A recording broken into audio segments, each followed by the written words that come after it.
Bismillahirrohmanirrohim. Alhamdulillah vassalatu vassalamu ala rasulillah. Balog'a darslaridan o'tgan darsning davomi, ya'ni ijoz, itnob va musovat haqida gaplashayotgandik. Shularni endi har bittasini taqsimotlarini ko'rib chiqamiz. Birinchi bo'lib ijozni qismlari, ya'ni qisqa qilish, gapni qisqa qilishlikni qismlarini ko'ramiz. الإيجاز إما أن يكون بتضمن العبارة القصيرة معاني كثيرة. إيجاز يا qisqa iboralar bilan ko'p ma'nolarni o'z ichiga olish orqali bo'ladi. Mana shu tur balog'iy ulamolarni diqqat markazi o'zi mana shu turdadir. Ya'ni oz gap bilan serma'no ko'p ma'nolarni hosil qilishlik o'zi asosiy ijozni asosiy turi mana shu. Va bihi tatafawatu aqdaruhum. Balog'iy ulamolarni darajalari ham mana shunga qarab o'zi farq qiladi. Va yusamma ijaza qisorin va qasr ijozi deb nomlanadi mana shu. Ya'ni kichkina jumla bilan ko'p ma'nolarni o'z ichiga olishlik qasr ijozi sanaladi. Bunga misol Alloh taoloning ushbu gapi: "Valakum fil qisosi hayatun." Sizlarga qasosda hayot bor. Qasos olishlik o'zi o'ldirish degani birovni qasosan. Ya'ni sizni kimingizdir bitta kishi o'ldirib ketdi, undan endi qasos olib shariat uni ham o'ldiradi. Qasos o'lim degani-ku, qanaqasiga hayot bor deyapti Alloh taolo desak, chunki qasos olinmasa, demak hamma bir-birini o'ldirib yuraveradi. Qasos bo'lganda o'sha qotil, haddidan oshuvchi inson o'ylaydiki, hozir men haddimdan oshib birovni o'ldirsam, o'zimga ham qasos bo'lib qaytib keladi. Birovni o'ldirsam o'zim o'laman deydi. Birovni qo'lini kessam, o'zimni qo'lim kesiladi. Birovni ko'zini o'ysam, o'zimni ko'zimni o'yib olishadi deb turib tiyiladi mana shu jinoyatlaridan. Demak, qasosda hayot bor. Mana shu kichkina iboramiz shuncha ma'noni o'z ichiga olgan ekan. Mana shu ijoz turi ijazu qasr deb nomlanadi. Va imma an yakuna bi hadfi kalima aw jumla aw akthar. Endi ikkinchi turi ijozni yoki kalimani tushirib yuborishlik orqali ijoz qilinadi, ya'ni bir so'z tashavvuriladi shunda. Yoki jumla yoki jumlalar tashlab yuboriladi. Ma qarinatin, shunda duch kelgan tashavvuramizmi? Yo'q. Ma qarinatin tuayyinul mahzufa. Shu tushirib yuborilgan jumla bo'lsin yoki so'z bo'lsin, ana shuni tayin qilib beradigan qarina bo'lishligi bilan birga. Demak, tushib ketgan narsaga dalolat qilib turadigan belgi bo'lishi kerak. Bo'lmasa eshitgan odam tushunmay qoladi, tushirib yuborganingizdan so'zlarni. Nima deyapti o'zi bu deb tushunmay o'tiradi. Bu turimiz ijaz va hazf deb nomlanadi. Fa hazful kalima, kalimani tushirib yuborishlikka misol Imrul Qaysni quyidagi she'ridagi la'ni tushirib yuborishligi bunga misol bo'ladi. Aytadiki: "Faqultu yaminullohi abrahu qa'idan walau qata'u ra'si ladayki wa awsali." Men aytdimki, Allohga qasamki, men shu o'tirgan joyimdan jilmayman, garchi oldingda boshimni uzsalar ham va a'zolarimni uzsalar ham.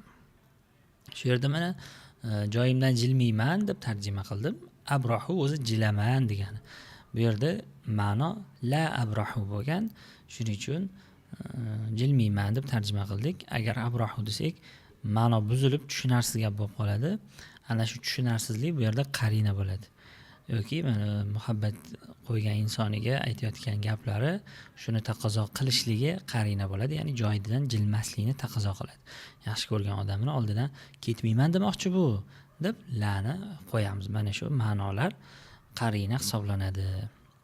Qur'oni Karimda ham Yusuf surasida qalu tallohi tafta'u tazkuru Yusufa deb keladi. Yusufni eslashlikda to'xtaysan. Shu yerda aslida la tafta'u degan ma'noda. Yusufni eslashlikda to'xtamaysan, bardavom bo'laverasan, tinmay Yusufni eslayverasan deb bolalar otasiga shikoyat qilishgan. Bunaqa ko'p eslayvermang, kasal bo'lib qolasiz degan ma'noda. Shu yerda tafta'u deb keladi. Aslida ma'no la tafta'u bo'lgan. Demak, qarina borligi uchun mana bolangizni yaxshi ko'rib bo'ldi, endi o'zingizni qiynavermang degan ma'nolar borligi uchun la tushirib yuborilgan, unga ehtiyoj bo'lmagan hattoki. Jumlani tushirib yuborilishligi misol va yukadzibuka faqad kuzzibat rusulun min qablik. Agar seni yolg'onga chiqarsalar, sendan avval payg'ambarlar ham yolg'onga chiqarilgan.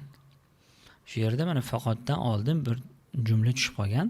Va yukadzibuka fata'assa bo'lgan yoki va yukadzibuka fasbir faqad kuzzibat rusulun min qablik. Agar seni yolg'onga chiqarayotgan bo'lsa, ey payg'ambar, sen ibrat olgin bundan, chunki sendan oldingi payg'ambarlar ham mana shu yo'llardan o'tgan degan ma'noda. Yoki agar seni yolg'onga chiqarishayotgan bo'lsa, sabr qilgin. Sendan avvalgi payg'ambarlar ham yolg'onga chiqarilgan, yolg'onchiga. Va bir qancha jumlani tushirib yuborilishligi misol Alloh taoloning shu gapi fa'arsilun yusufu ayyuhas siddiqu deb davom etadi. Meni yuboringlar deb so'raydi podshohdan, qamoqdan chiqqan bir inson. Keyingi oyatda ana shu inson Yusuf alayhisalomga gapiryapti. Ey Yusuf, ey rostgo'y inson deb. Shu yerda mana shu ikkita oyatning o'rtasida bir qancha gaplar tushib qolgan.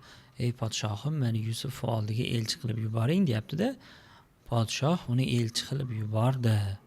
U Yusufni oldiga bordi va aytdi degan joylari bo'lishi kerak. Davomida mana ey Yusuf deb ketyapti. Ey podshohim, meni Yusuf oldiga yuboring. Ey Yusuf deb davom etib ketyapti davomi. Ya'ni arsiluni ila Yusufa, meni Yusuf oldiga yuboringlar. Tushni ta'birini so'rashligim uchun va ular mana shunday qildi. Ya'ni podshoh uni yubordi va u bordi va u Yusufga aytdi, ey Yusuf, mana shu yerdan davom etib ketyapti keyingi oyat. Bir qancha jumla tushib qolgan.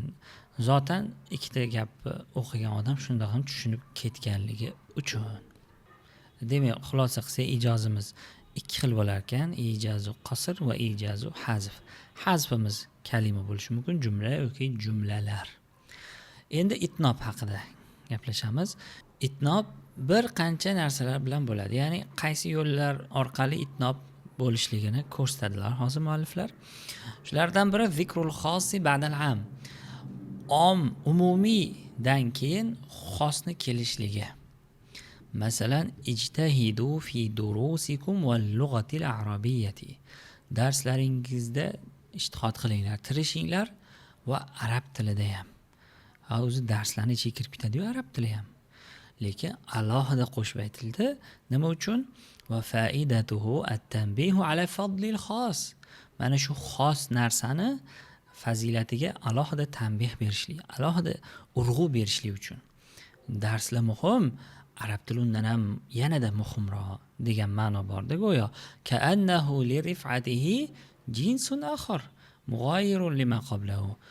Uni darajasi oliyligi tufayli xuddiki u, ya'ni xos, omdan keyin alohida yana xos zikr qilinishligi, uni darajasini yuqoriligi tufayli jinsun akhar, o'zidan oldingidan boshqacha bo'lgan bir o'zgacha jinsdek qabul qilindi.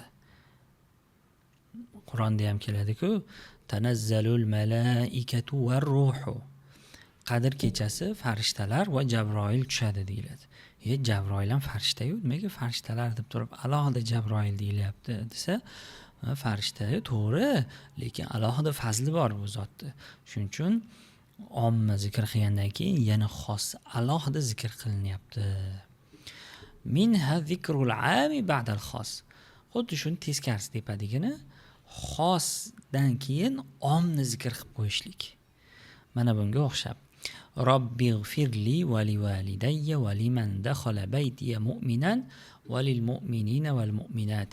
Nuh alayhisalom duosi: ey Robbim, meni va meni ota-onamni mag'firat qil va meni uyimga mu'min holda kirgan kishini mag'firat qil va barcha mu'min va mu'minalarni mag'firat qil. O'zi mana xos o'zini, ota-onasini va uyiga mu'min bo'lib kirganini xos 3 ta narsani zikr qildida, ketidan barcha mu'min mu'minalarni mag'firat qil deyordi. Xosdan keyin omni zikr qilish mana shunaqa bo'ladi. Bu ham demak itnob turlaridan biri hisoblanadi, ya'ni gapni uzaytirish. Zotan Robbighfir lil mu'minina val mu'minat deb qo'yilsa shuni o'zi yetardi. Gap uzun qilib aytildi. Zotan o'zi duo o'rnida inson uzun duo qilgani go'zal, Alloh taologa munojat qilgani go'zal. Va minha al-idahu ba'da al-ibham. Mubham narsani aytib turib, ya'ni eshitgan odam tushunmaydi. Undan keyin izoh keltirilishligi ham itnobni turlaridan hisoblanadi. Itnob qayta-qayta aytyapmiz, gapni demak uzun qilish, maqsadli uzun qilish, bekordan bekor uzun qilish tatwil deyilardi. Buni o'tgan darsimizda aytganmiz. Amaddakum bima ta'malun, amaddakum bi an'ami va banin. Sizlarga o'zingizlar bilgan narsa bilan madad berdi, yordam berdi, ne'matlantirdi. U o'zingizlar bilgan narsa nima edi? Biz bilgan narsa deb qoladi eshitgan odam. Amaddakum bi an'amin va banin. Sizlarni chorva mollari va bola chaqa bilan madad berdi, rizqlantirdi, ne'matlantirdi. Mubhamdan keyin mana ketidan tavdih qilinyapti. Yana itnob turlaridan biri tavshi'. Tavshi' nimaligini davomida aytadilar. Va huwa an yu'ta fi akhiril kalami bi musannan mufassarun bi ithnayni. Gap oxirida shunday bir ikkilik keltiriladi. U ikkilik o'zidan keyin keladigan ikkita narsa bilan tafsir qilingan bo'ladi. Masalan, umsi va usbihu min tazkarikum wasiban yarsi liyal mushfiqanil ahlu wal waladu. Sizlarni eslashligimdan erta-yu kech dardmand bo'laman, kasal bo'laman, og'riyman. Menga ikkita mushfiq, ikkita rahmdil achinadi. U ikkita rahmdil nima edi? Oilam va bola chaqam degandek, oila va bola chaqa deyilibdi. Shu yerda mana al-mushfiqani ikkita rahmdil dedi-da, eshitgan odam ikkita rahmdil, ikkita mushfiq nima ekan desa, davomida kelyapti al-ahlu val waladu. Mana shunaqangi bir ikkilik keladi. Undan keyin shu ikkilikdan murod nimaligi bayon qilinadi. Bu tavshi' deyiladi. Demak, tavshi' itnob turlaridan biri. Qur'onda ham yoki hadisda ham bunaqa narsalar ko'p. Aynan ikkilik bo'lishi shart emas, uchli yoki to'rtli yoki beshli bo'lishi ham mumkin. Masalan, Qur'oni Karimda Voqea surasida va kuntum azwajan thalatha, 3 juft bo'ldingiz. Fa ashabul maymanati ma ashabul maymanah va ashabul mash'amati ma ashabul mash'amah va sabiquna sabiqun deyiladi. Ya'ni qiyomatda 3 toifa bo'lasiz. O'ng tomon egalari, chap tomon egalari va peshqadamlar deb Alloh taolo ana shu 3 tani davomidan keltirgan. Ya'ni 3 deb turib davomida o'sha 3 nimaligi bayon qilingan. Hadisda keladi, buniyal islamu ala khamsin deb turib islom 5 narsaga bino qilingan deb o'sha 5 ta narsani zikr qiladilar davomida. Yoki yana keladi hadisda isnatani fin nasi huma bihim kufrun. Insonlarda ikkita xilqat bor, u kufrdir. At-ta'nu fin nasab va niyahatu ala al-mayyit. Nasabga ta'na qilish va o'likka dod solib yig'lash. Ana shu ikkita deb turib, ikkita so'zdan keyin ana shu ikkita so'zdan murod nimaligi bayon qilindi. Mana shularning hammasi demak tavshi' deb nomlanadi. Yana itnobni turlaridan biri at-takrir. Takrir ya'ni takrorlash. Maqsad uchun o'zidan o'zi emas. Lig'aradin katulil fasli fi qawlihi, uzilish uzoq bo'lib qolganligi uchun, ya'ni bitta ma'noni aytdingizda, keyin uzoq gapirdingiz, haligi narsa odamlarning esdan chiqib qolgan bo'lishi mumkin. Yana boshdan o'sha narsani takrorlab qo'yasiz.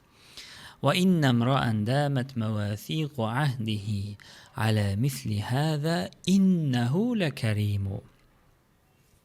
Bir kishiki uni ahdini, misoqlari bardavom bo'lsa, ya'ni bergan ahdini mustahkamlovchi ishlari bardavom bo'lsa, ya'ni bir kishiki ahdiga xiyonat qilmasa, uzoq vaqt ahdiga vafo qilsa, ala misli hada, mana shunga o'xshagan insonlar innahu lakarimu, albatta u karimdir deyiladi.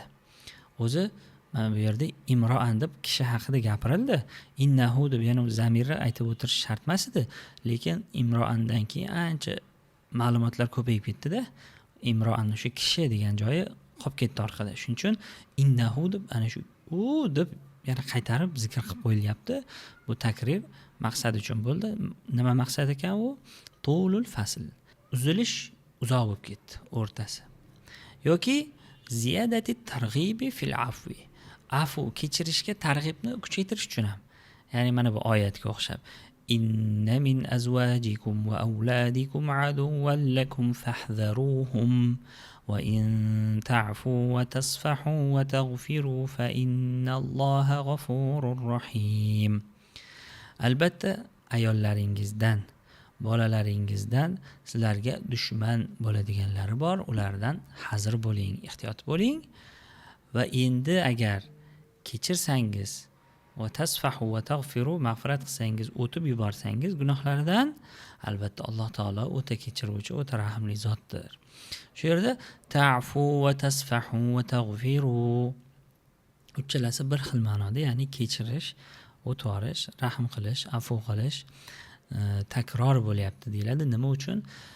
Li ziyadati targ'ibi fil afwi. Ya'ni insonni kechirishga chorlash uchun. Demak, takrordan ma'lum bir maqsad bo'lishi kerak ekan.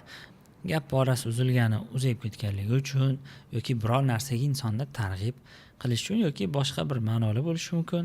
Yana bir ma'no mana ogohlantirishni ta'kidlash uchun, yanada qo'rqitish uchun qayta-qayta gapiriladi. Kalla sawfa ta'lamun. Thumma kalla sawfa ta'lamun. Yo'q, yaqinda bilasizlar, so'ngra yo'q, yaqinda bilasizlar. Mana 2 marta bitta gap gapirildi. Nimani bilar ekanman deb inson qo'rqib ketadi buni eshitgan odam. Ba'zi ulamolar bu demak ta'kid uchun takror keldi deydi. Ba'zi ulamolar qabrga kirgan insonning ko'zi ochiladi, birinchi oyat, ikkinchisi qiyomatda qayta tirilganda yanada aniq ko'zi ochiladi. Birinchisi demak qabrda, ikkinchisi qayta tirilganda deb tafsir qilishgan. Yana itnobni turlaridan biri al-i'tirod. I'tirod degani tiqilib olish, ko'ndalang kelib olish. Ya'ni jumlani o'rtasida yana bitta jumla deb tasavvur qilsak bo'ladi. Va huwa tawassutu lafzin bayna ajza'i jumlatin. Jumlani parchalarini orasiga bir lafzni o'rtalashib olishligidir. Ya'ni o'rtaga tiqilib olishligidir bir lafzi. Aw bayna jumlatayni yoki ikkita jumlani o'rtasiga tiqilib oladi. Murtabitataini ma'nan li gharadin. Ma'no jihatdan bog'langan ikkita jumlani orasiga tiqilib oladi. Yoki demak bitta gapni ichiga kirib oladi yoki ikkita bir-biriga bog'langan gapni o'rtasiga kirib oladi bir lafz. Li gharadin bu ham bir ma'lum maqsadlarga ko'ra bo'ladi, o'zidan o'zi emas. Ko'p matn o'qiganda masalan keladi-ku, an Abi Hurayra radhiyallohu anhu qol deymiz. Masalan, shu yerdagi radhiyallohu anhu degani shu i'tiroz. Abu Hurayradan rivoyat qilinadi, u kishi aytdi demoqchimiz. Shu yerda Abu Hurayra degan ism kelgani uchun orada nima deb tiqib ketamiz? Alloh u kishidan rozi bo'lsin, o'sha kishi aytdiki, deyapmiz radhiyallohu anhu, demak jumla mu'tariza. Yoki qala an-nabiy sallallohu alayhi va sallam ithnatani fin nasi huma bihim kufrun. Payg'ambar alayhisalom aytdilarki, ikkita narsa bor insonlarda, u kufrdir. Shu yerda payg'ambar alayhissalom degan joyi mu'tariza, ya'ni gap orasiga tiqilib olgan boshqa bir gap. Payg'ambar deyapmizda, Alloh u kishiga salovat va salomlar yuborsin, u zot aytdilar. Mana shu Alloh u kishiga salovat va salomlar yuborsin deb gap orasiga mana shu ma'noni tiqib ketishligimiz i'tiroz deyiladi. She'rdan misol: Inna thamanina va bullightaha qad ahwajat sam'i ila tarjuman. Albatta 80 yosh va sen u yoshga yetishgan, qulog'im tarjimonga muhtoj bo'lib qoldi. Ya'ni 80 yoshda qulog'im tarjimonga muhtoj bo'lib qoldi. Mana shu gap ichida nima gap ketdi? Sen ham yetishib yurgin shu yoshga deb orada tiqib ketildi. Ya'ni qarib qulog'im eshitmay qoldi demoqchi she'r maqsadi. Va nahvu qawlihi ta'ala, yana bitta misol: va yaj'aluna lillahil banati subhanahu va lahum ma yashtahun. Va Allohga qiz qilishadi. Subhanahu, u pokdir bundan. Va o'zlariga yoqqan narsani qilishadi. Ya'ni o'zlariga bolalar, Allohga bo'lsa qiz deyshadi. Ya'ni Makka mushriklari qiz ko'rishlikni yomon ko'radi. O'ziga o'g'illi istaydi, valahum ma yashtahun. O'zlariga o'g'illi istashadi. Lekin Alloh taologa qiz deyishadi. Subhanalloh deb mana orada subhanahu degan jumlamiz mu'tariza, ya'ni ikkita gap o'rtasiga kirib olgan e'tiroz deyiladi. Ya'ni farishtalar Allohni qizi deb bitadi Makka mushriklari. Shu yerdagi subhanah mana Alloh bundan pokdir deb o'rtasiga e'tiroz, ya'ni jumla mu'tariza kirib ketdi. E'tiroz deganda o'ylamaylikki, u e'tiroz degani qarshi fikrlar raddiya bo'ladi har doim deb yo'q. Yuqorida aytganimizdek sallallohu alayhi vasallam radhiyallohu anhu ham e'tiroz deb o'riladi.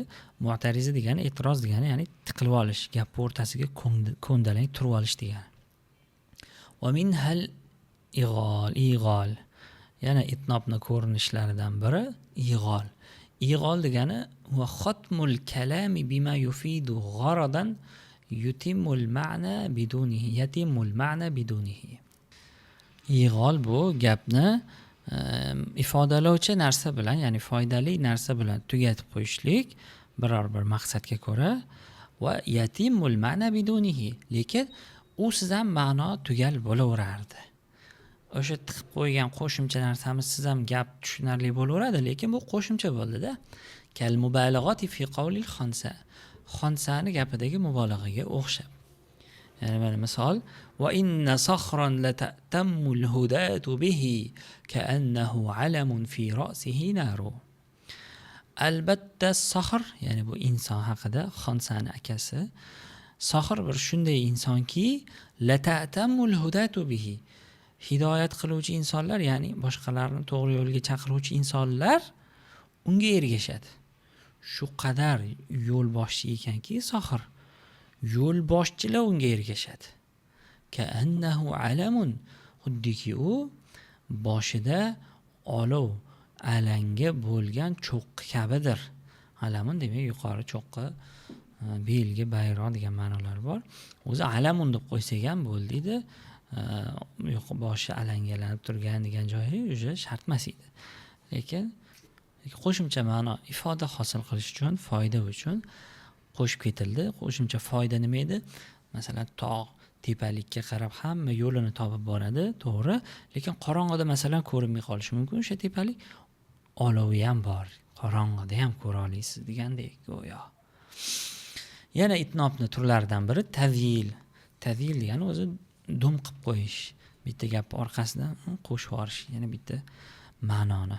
Va huwa ta'qibul jumla bi ukhra, bir jumlani boshqasiga orqasidan ergashtirib olish, tashtamilu ala ma'naha ta'kidan laha. Unga ta'kid o'laroq ma'nosini yanada o'z ichiga oladi, to'ldiradi. Ma'nosini yanada to'ldirish uchun, yanada ta'kidlash uchun gap orqasidan yana bitta gap etib qo'yishlik ekan. Masalan, u ikki xil ko'rinishda bo'ladi, hozir aytadilar. Imma yakuna jariyan majral masali, yo masal tarzida yurib ketgan bo'ladi. Misol, o'zimizda ham aytamiz-ku, misol maqol bo'lib ketgan bo'ladi. Ma'nosi mustaqil bo'lganligi uchun, o'zidan oldingidan behojat bo'lgani uchun, mana bunga o'xshab ja'al haqq va zahaqal batil innal batila kana zahuqa. Haq keldi va botil yo'q bo'ldi. Albatta botil o'zi yo'q bo'luvchidir. Kimdir g'alaba qozonganda mana shu gap aytadi, arablarda yoki adiblarda haq keldi va botil yo'q bo'ldi deydi. Davomida aytib qo'yadi. Innal batila kana zahuqa deb. Nega desa, chunki bu oyatda Qur'onda kelgan. Qul ja'al haqq va zahaqal batil innal batila kana zahuqa deb. Mana shu oyat go'yo insonlar tilida mashhur bir iboraga aylanib ketgan. Ja'al haqq va zahaqal batil degan odam albatta davomini ham aytib qo'yadi. Zarbul masal bo'lib ketganligi uchun. Va imma yakunu ghayra jarin majral mathali, yoki unaqa misol tarzida joriy bo'lib ketmagan bo'lishi mumkin, o'zidan oldingidan behojat bo'lmaganligi uchun. Mana bunga o'xshab.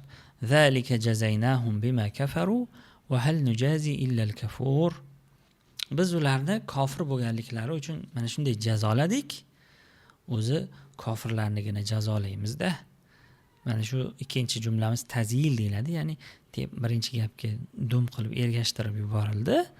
Lekin bu narsa zarbul masal bo'lib ketmagan tilda. Mana shunaqa ikki xil turli demak tazil bor ekan.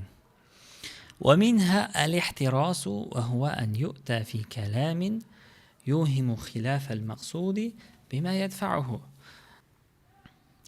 maqsadni teskarisini vahmini berib qo'yadigan gapda ana shu vahmni ketkazadigan so'zni yoki iborani keltirishlik ehtiros deyiladi.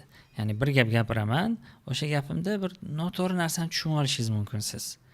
O'sha gapimdan keyin shu noto'g'ri narsani tushunib olishingiz mumkin bo'lgan joyini to'g'rilab qo'yaman ketidan. Ana shu joyi ehtiros deyilar ekan. O'zi ehtiros degani hirosadan olingan, ya'ni saqlash, qo'riqlash. O'zimni gapimni, ma'noyimni qo'riqlab, eshituvchilarning miyasida paydo bo'lishi mumkin bo'lgan har xil vahmlarni to'g'rilab turaman gapim orqasidan. Mana shu al-ihtiros deyiladi.